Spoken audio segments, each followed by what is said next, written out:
Yaiba is a manga series that dropped September 1988 and ran for 5 years, ending in December 1993, with an anime running from April 1993 to April 1994. And after 30 years, we got a reboot, baby! Now, Detective Conan rules my life, so hearing that another one of the mangaka's work was getting adapted had me hooked immediately, like y'all don't understand. But I gotta say, even if the show wasn't made by Aoyama, I'd be hooked. So today I'm just gonna go over the first 3 episodes, what happened, what I liked, what I disliked, and what I want to see. So let's get started. What happened? At the start of episode 1, we see a little samurai, Yaiba, in the jungle chilling with his dad, Kenjiro Kurogane, trying to bait a huge gorilla into fighting him, just casual stuff.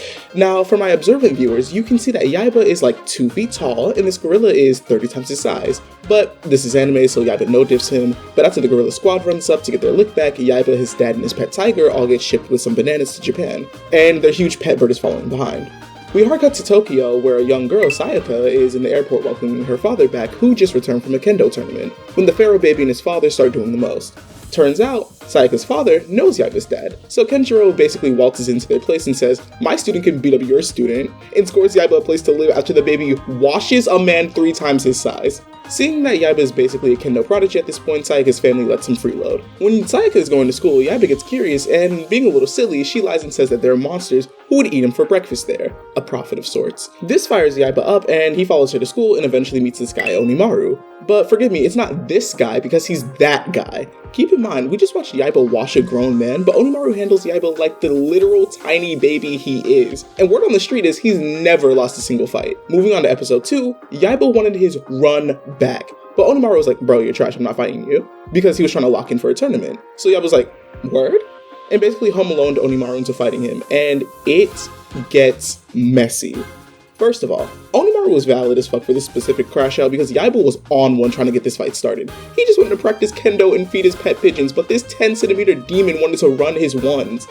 So, Onimaru comes to Yaiba's house, but he's not there. His pet tiger is though, so Onimaru gets scared and swings on him.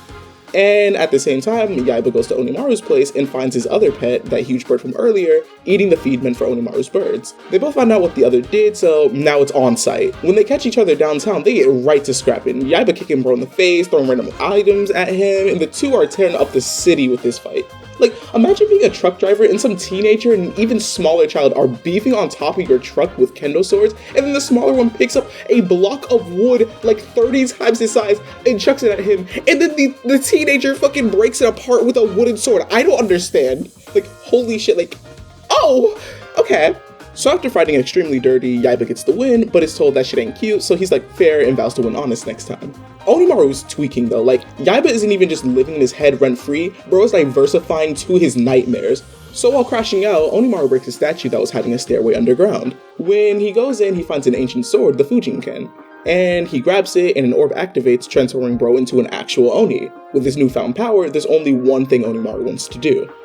On to episode 3, Yaiba's at school with Sayaka, insane how they just let him in by the way, talking to classmates and whatnot before Onimaru pulls up to the school. Onimaru says run it, and Yaiba immediately obliges, but quickly realizes that this guy has an actual sword. So Yaiba grabs a pipe and they go at it. And Yaiba actually still has the edge, like doing that whole like eyes closed by sensu thing, or Shingon as they refer to it in the show.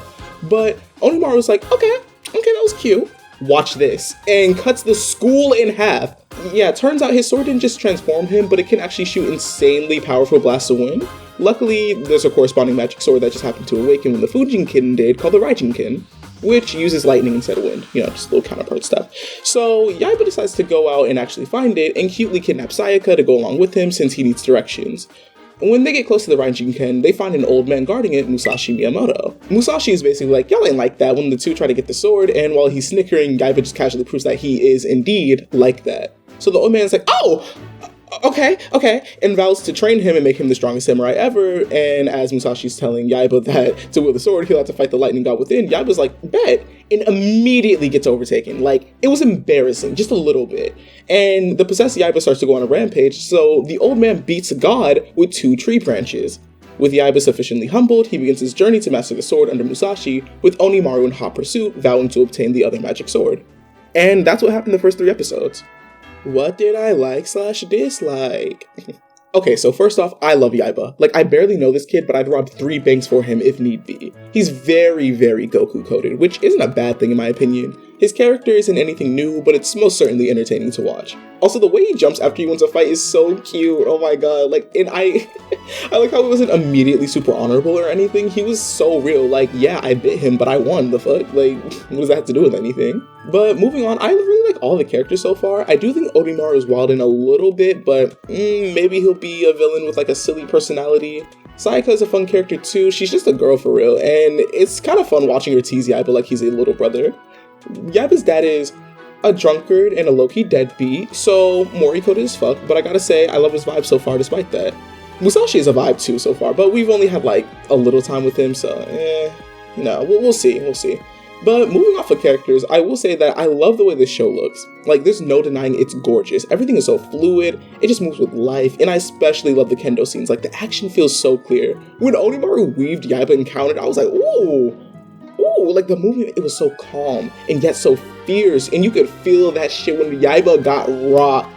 And the backgrounds, like, ooh, they look good. They look so good. Like, I was trying to find a background that looked truly bad, and I could not find a single one.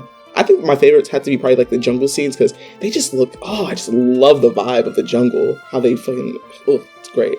But I think my overall favorite thing that this show does are the introduction shots. I just adore when they go back to like a more retro style. It feels like I'm reading a manga panel. And even as I'm writing this script, I'm just gushing how this show just looks so good. Like I cannot express, it looks so damn good. I cannot get enough. And like, don't even get me started on that opening. The song is fire. The animation is straight eye candy. And it's getting me hyped for the series already. Like, I'm ready to see Yaiba get into it. Moving on from visuals, I am vibing with the story so far. It's pretty simple. Pharaoh Baby fucks around and in turn finds out and gets a magic sword to fight demons. Simple doesn't mean bad, of course, but at this point in the series, nothing horribly out of the ordinary has happened. But I do enjoy this formula, and of course, I'm absolutely sad, so here we are. Now, what did I dislike? Unfortunately, since this anime is a bit older, I'm just going to predict Sayaka won't do much of anything. It isn't uncommon in Aoyama's work to have a female counterpart to our protag who has a great personality but little to no plot relevance. I saw her doing something mystical-ish in the opening, so I'm praying she's not just a cheerleader. And while we're on the topic of women, the show hasn't gotten into that kind of odd and weird anime territory just yet where it's like perverted for no reason. Yaiba has said some insane shit, but at least how I take it, it's played for jokes from the perspective that he's not properly socialized, so he doesn't understand how he sounds insane right now. He's one of those, I've never seen a girl before kind of characters, so there's a couple of jokes and scenes where he unintentionally behaves inappropriately, but it's like nothing too yikes relative to other anime. At least, like, there hasn't been like a panty shot or anything for no goddamn reason, so we're doing pretty good. The bar's in fucking hell, oh my god. What do I want to see? Was there? No, sorry, that's wrong.